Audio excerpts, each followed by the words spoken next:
नमस्कार, जय श्री कृष्णा। असोलव ज्ञान यूट्यूब चैनल में आप सभी का स्वागत है। हम सुनेंगे ब्रह्मदेव की पौराणिक कथा।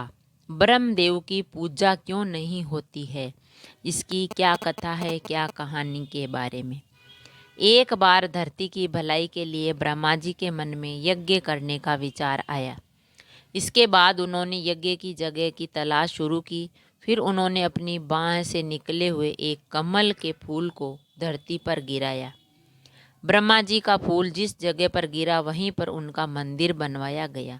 यह मंदिर राजस्थान के पुष्कर में स्थित है।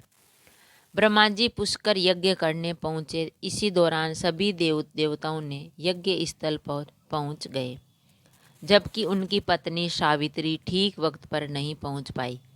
शुभ मुहूर्त का वक्त निकला जा रहा था।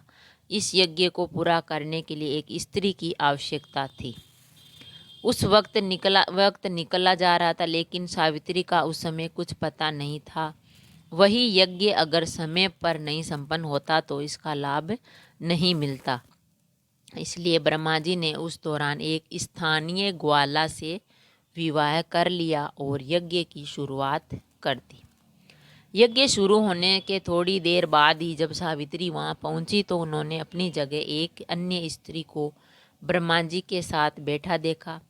यह देखकर सावित्री बहुत क्रोधित हो गई।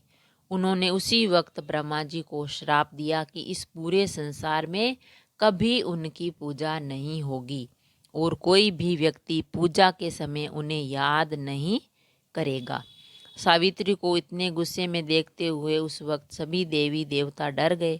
सभी देवताओं ने सावित्री को समझाते हुए उन्हें अपना श्राप वापस लेने के लिए कहा।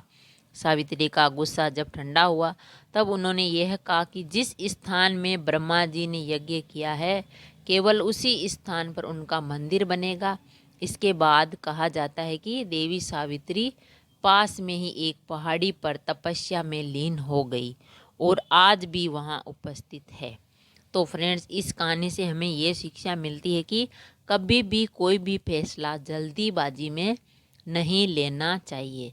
तो सावित्री लेट हो गई थी, देर से आई, तब उन्होंने यज्ञ का मुहूर्त जो वक्त बीता जा रहा था, इसलिए ब्रह्मा जी ने एक ग्वाला स्त्री से शादी कर ली और उसको वहाँ बैठा लिया।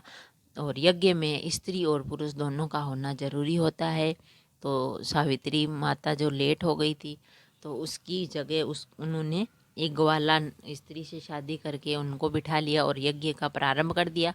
जब वह आई सावित्री तो उसने अपनी जगह किसी और दूसरी औरत को बैठे देखा तो उसने श्राप दिया कि ब्रह्मा जी की कभी कोई पूजा नहीं करेंगे और इनका मंदिर बस जहाँ वो पूजा की थी वो पुष्प फूल गिरा था वहीं पर ही है। अगर कहानी पसंद आई तो लाइक और शेयर ज़रूर करें। ऐसी ही कहानी और कथा सुनने के लिए चैनल को सब्सक्राइब करें। थैंक यू, धन्यवाद।